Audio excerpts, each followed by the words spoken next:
The merchant vessel Joyita was still floating. That was the first thing that made no sense. 5 weeks after she vanished with 25 people aboard, she was found drifting hundreds of miles off course, flooded, listing, and silent, but not sunk. Somehow, Joyita had survived. The life rafts were all gone. Its dinghy was gone. So were the logbook, navigation tools, and the captain's firearms. But the doctor's bag was still there, open. Inside were blood-stained bandages. So what had happened aboard Joyita before everyone disappeared? Joyita left Apia, Samoa, about 5 in the morning. It was October 3rd, 1955. She was headed for Tokelau, about 270 miles away. The trip should have taken less than 2 days. Joyita had already missed her planned departure. Her port engine clutch had failed. Captain Thomas Dusty Miller took her out with only one engine. It was risky, but on its own, it does not explain 25 missing people. There were 16 crew members and 9 passengers. Among them were a government official, a doctor, a corporate buyer, and 2 children. The doctor was reportedly traveling to perform an amputation. The cargo looked ordinary. Medical supplies and timber, food, and some empty oil drums. But later, some of it would be missing. By October 6th, Tokelau reported Joyita overdue. No distress call had been received. Aircraft searched nearly 100,000 square miles, and they found nothing.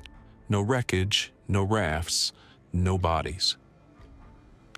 Then, on November 10th, the merchant vessel Tokelau spotted her.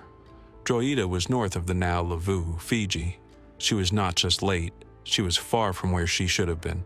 The sea had returned the ship, but not the people. The radio was tuned to 2182 kilohertz. That was the international distress frequency.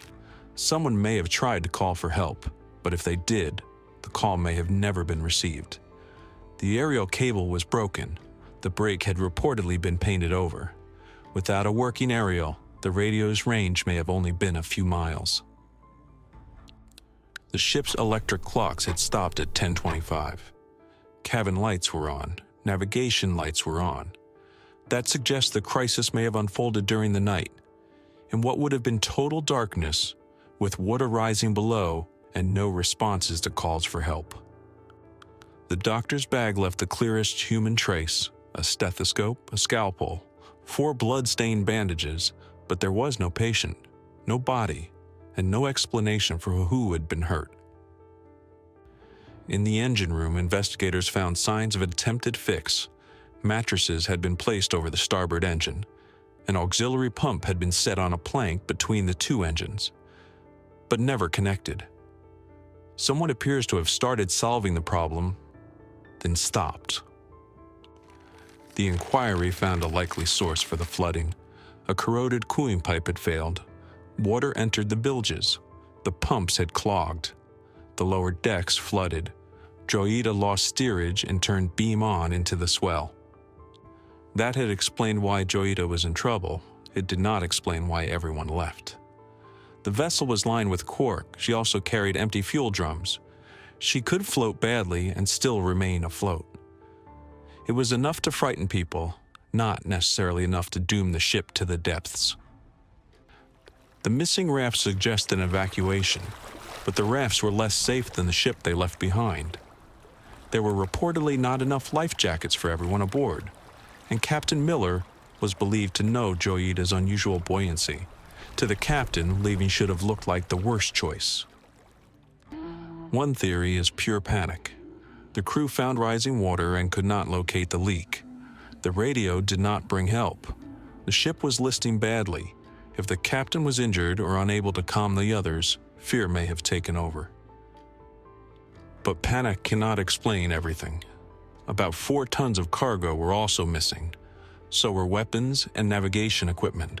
Those details did not fit clearly with a simple life raft escape.